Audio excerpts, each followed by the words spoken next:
Chairman, ladies and gentlemen, it's a great honor for me to be able to have a talk at a session dedicated to Professor Krompecher. It's a real pleasure to be here. The title of my talk is Story of a Cartilage Research Group. I mostly speak of my own and our own research group in the University of Kuopio, Finland. From 2010, the name of the University of Eastern Finland. But I want to start with the research work of Professor Krompecher and also from his ideas. When reading his publications, one gets the idea that he really wants to know the reason why it happens in this way in the biological system. He really wants to know what happens in the tissue and why it happens in that way. And I think this idea here, glücklich ist, wer die Ursachen der Dinge zu ergründen vermochte, he really wants to come to the roots of the knowledge. And to reach his knowledge, he wants to use different techniques, anatomical techniques, physiological techniques, but also biochemical techniques, physical techniques, and engineering techniques.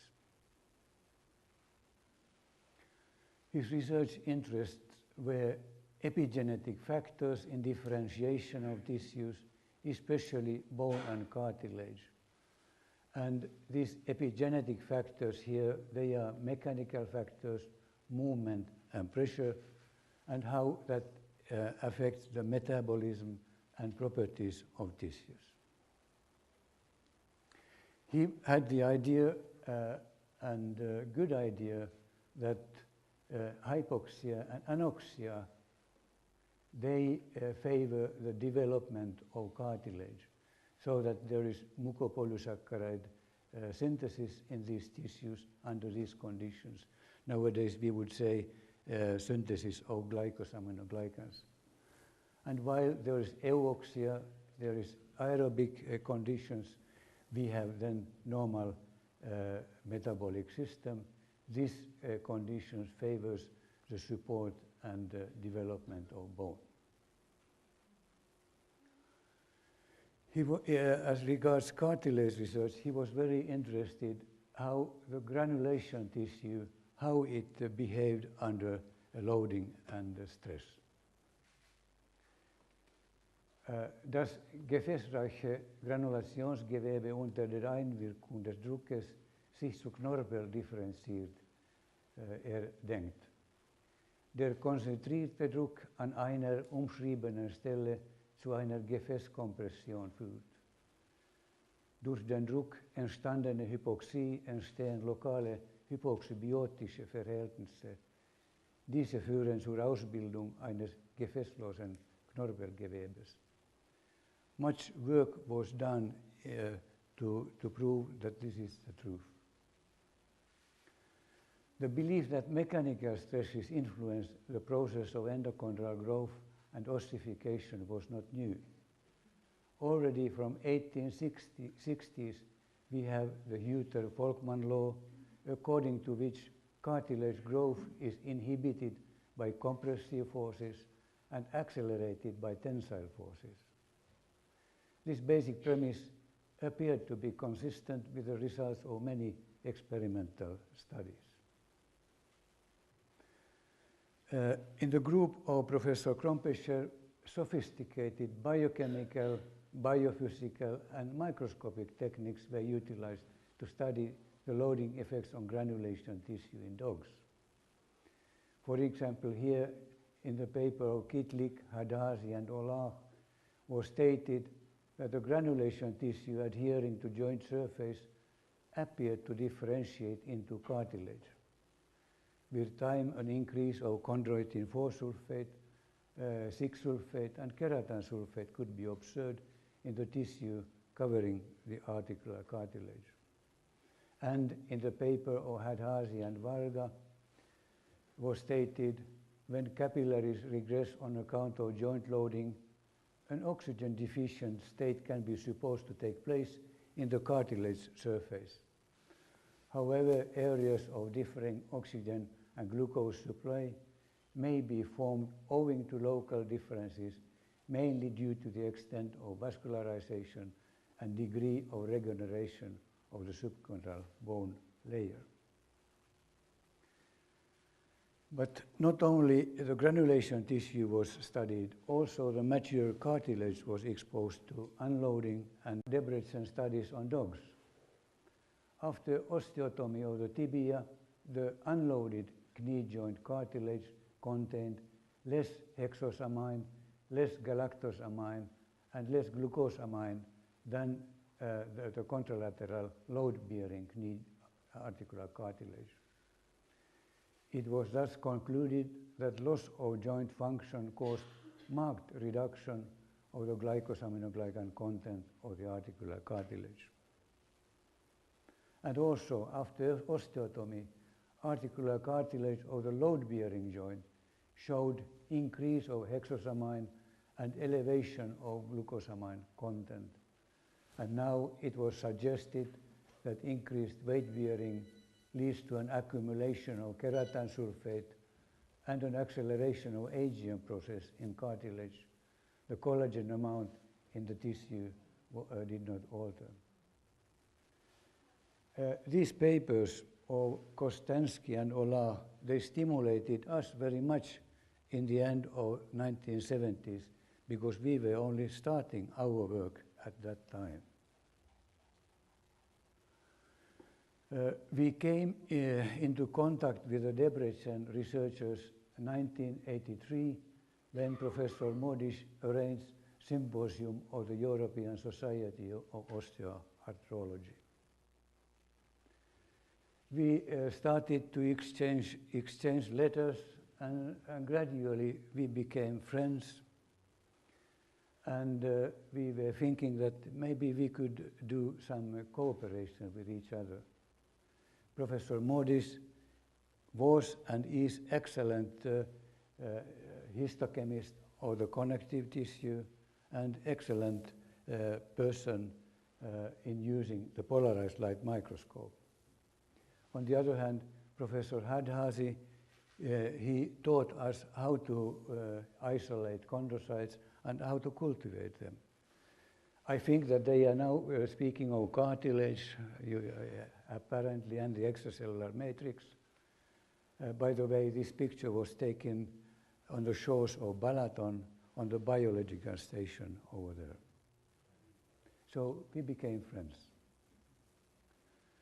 When we started our work, our aims were much more modest than those of Professor Krompescher. We wanted to look at the properties of articular cartilage and effects of joint loading, because at that time it was thought that osteoarthritis results from wear and tear of loaded cartilage.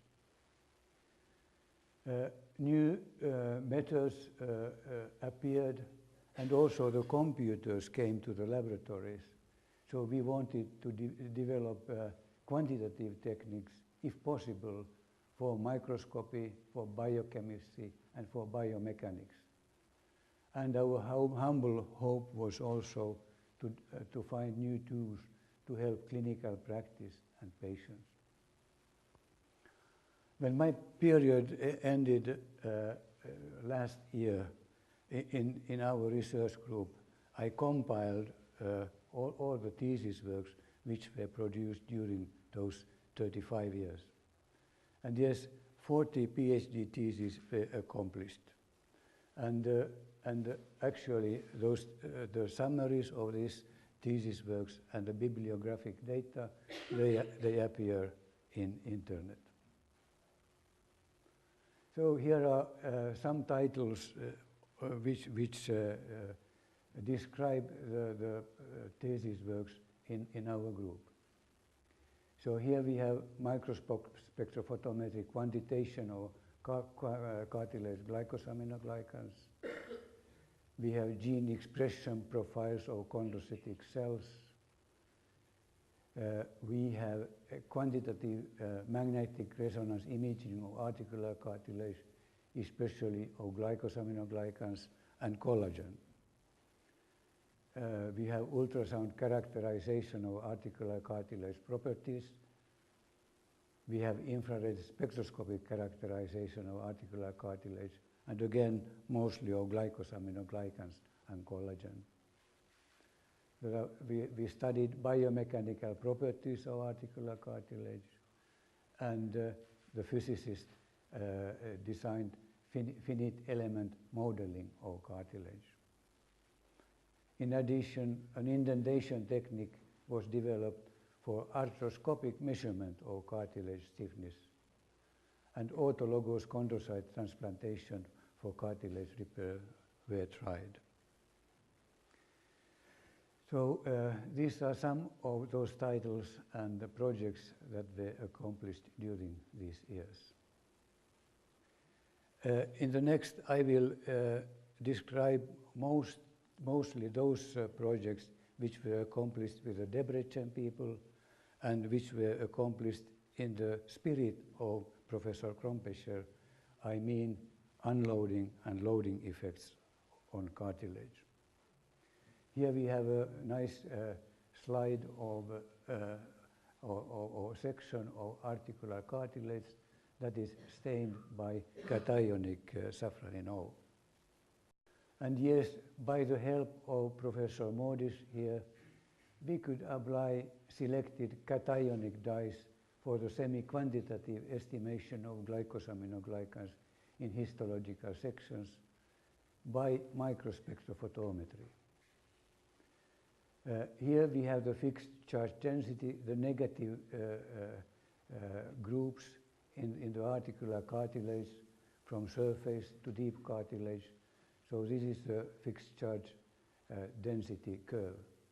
And we may see that safranin O absorbance curve goes here rather close to this fixed charge density curve. So we think that and thought that this is a good technique to follow the glycosaminoglycans in tissue. And really, we then wanted to look what happens in the knee joint after immobilization. Here we have a dog splinted, the knee joint splinted in flexion. And yes, we observed that after 11 weeks of immobilization, the same result could be observed that Ola and Kostensky here in Debrecen. There was decrease of glycosaminoglycans in the tissue, and we could observe that in the superficial zone of the cartilage, the loss was greatest, less or also loss was taking place in the intermediate cartilage and the deep cartilage of the tissue. For us, it was rather significant that after 15 weeks or 50 weeks, 1 year of remobilization, all the sites in the tissue, we analyzed many places here in the cartilage, they were not recovered by the glycosaminoglycans. So it astonished us why it is so that the replenishment is not total. But it seems to be the same thing in the humans. Here we have a 36-year-old person who had an ankle injury, and his limb was immobilized for 6 weeks. And already after 6 weeks, there is 40% lower patellar cartilage thickness. There was lower cross-sectional area of knee extensor muscles and also lower BMD in the bones. And even after 2 years of mobilization, there still was 8% lower patellar cartilage thickness. And the cross-sectional area of extensor was still somewhat lower, and the BMD was lower. The authors here state that the human cartilage appears less adaptive to mechanical loading than muscle and bone. Maybe there here is some message to the therapy and also rehabilitation. Then we had the possibility to have different digital image analysis system. And we started to think that maybe we can make something to the polarized light microscopy technique. And yes, again, Professor Laszlo Modis helped us and his student Katalin Kocis, because the retardation value of a birefringent specimen, the collagen fibrils, can be determined by the measurement of the light intensity using a sensitive CCD camera attached to a polarized microscope and digital image analysis system. Here we have the formula, here we have the retardation, and here we have the gray level. And there is a SIN2 relationship between the gray level values and the retardation values of the birefringent specimens. Gray level values and SIN2 value is over there. So the work progressed. And we then had computer-controlled polarizers and lambda per 4 phase shift plates inserted in our polarized light microscope. Then we could obtain specimen orientation independent birefringence. And this also made possible orientation and parallelism measurement of the collagen fibrils for each pixel of the image with the Stokes parameters and the least square fitting method. We have the polarized light and the retardation values here from cartilage surface to the deep cartilage. And here we have the orientation of collagen fibrils is close to 0 because the fibrils run according to the surface of cartilage. But deeper in the cartilage, we have the fibrils running at right angles to the cartilage surface. When we think of parallelism of collagen network, we have the parallel fibrils here in the surface. We lose the parallelism in the intermediate zone, and again, the fibrils run parallelly here deep in the tissue. So once we have this kind of technique, we started to think that we could follow the development of animal cartilage development by these techniques. And here we have immature porcine cartilage with still low birefringence, low parallelism, and the orientation is not still mature. But at 11 months or at 21 months, like here, we have already strong birefringence, high parallelism of the fibrils, and the orientation of the fibrils are at right angles with the surface. So we thought that this is a very nice way to study the properties of articular cartilage and effects of joint loading. In this instance, we have studied the fetlock joint of the horses.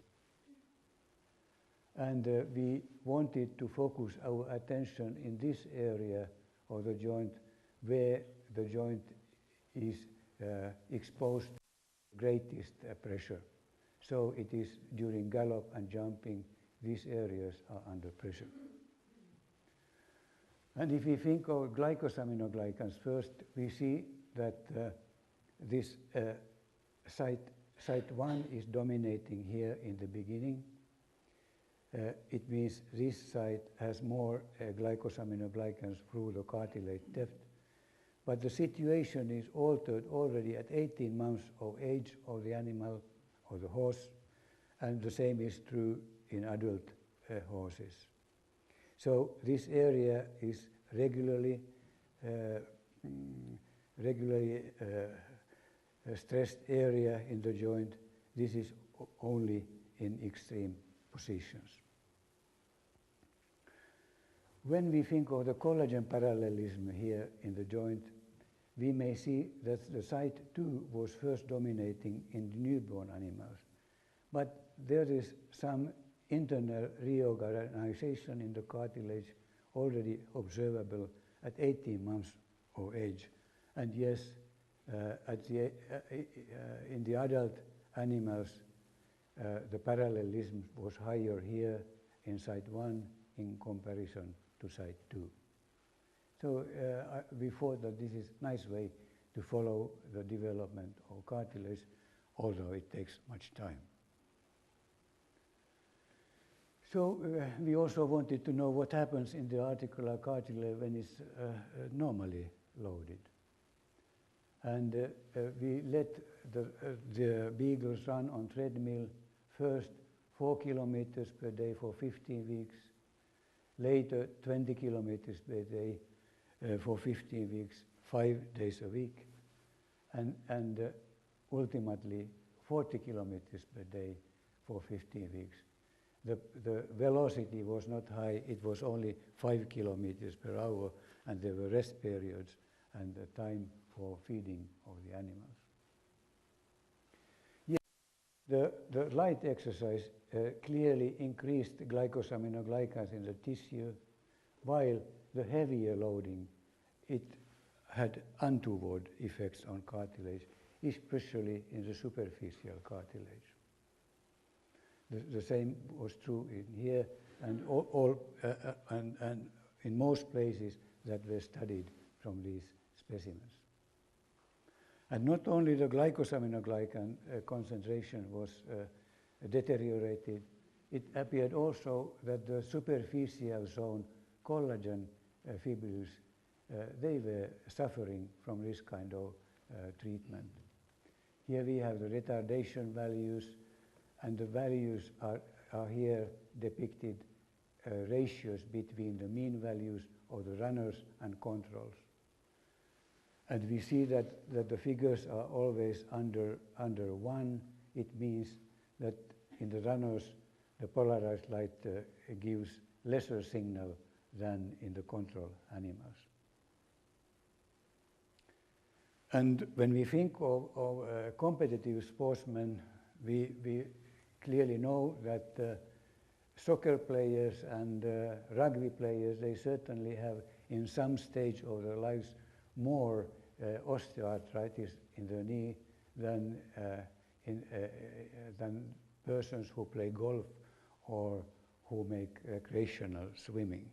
So this is also good to tell to our children or grandchildren, but I know they don't believe us. We also studied the cartilage with infrared spectroscopy. Here in infrared radiation is passed through a sample here, the sample is here. Some of the energy is absorbed by the chemical bonds, some are passed through the specimens.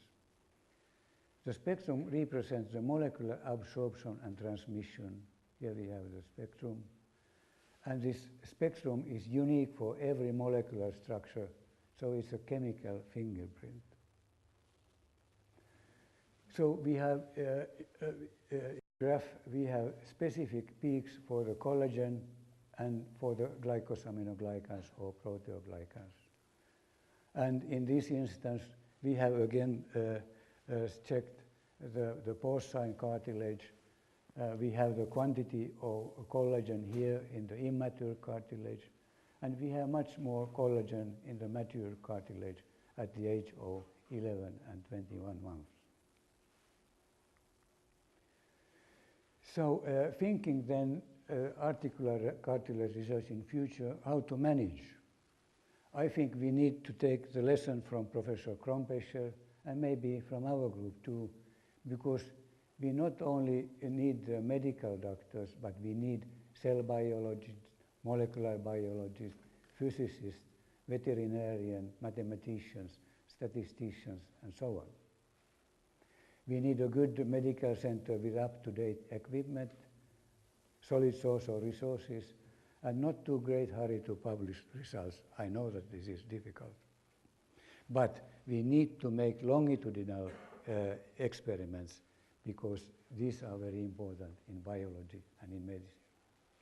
And international collaboration replenishes and refreshes our minds and gives us new ideas. And of course, we need passion and enthusiasm to follow the projects which we are running. How much this work contributes to the prevention or treatment of osteoarthritis? I don't know. I think that not too much.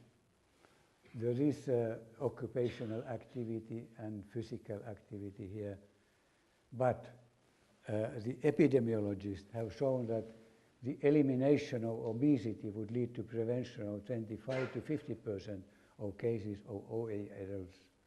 And prevention of lower limb injuries would lead to the prevention of 25% of cases of OA.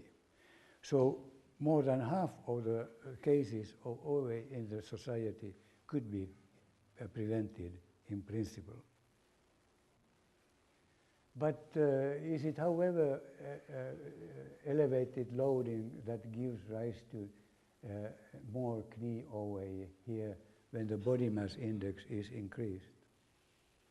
Maybe, maybe not. Because we know that mechanical overload, obesity, and type diabetes, they induce a low-grade inflammatory state in our body. And this makes also chondrocytes secrete cytokines, leptin, release nitric oxide, and matrix metalloproteinases, which cause cartilage damage, cause chondrocyte apoptosis, chondrocyte phenotype loss, and changes in the matrix. So if I would need to start my career again, maybe I would start with investigations of inflammation and metabolism and exercise. It might be a good advice. So it is no wonder why my university, the University of Kuopio, wanted to grant the Honorary Doctor of Medicine title to Professor Modis. Here, the gentleman Modis is giving the possibility for his wife to greet our rector Ossi Lindqvist. Rosa Adani is greeting Ossi Lindqvist, and then it's time for the master Lassi Modis. These are the people who have made all the work in our research group, and I have wanted to highlight here my and our Hungarian friends. There is Laszlo Modis, there is Csaba Adazi, and there is Szabi Felzegi, who has spent many months in our laboratory and using our techniques. I would emphasize the crucial role of Lassi Modis for our research work, and I very much appreciate his knowledge of polarized light microscopy and histochemistry of connective tissue. And I very much thank Lassi, you, for the dear friendship during all these 30 years. Thank you.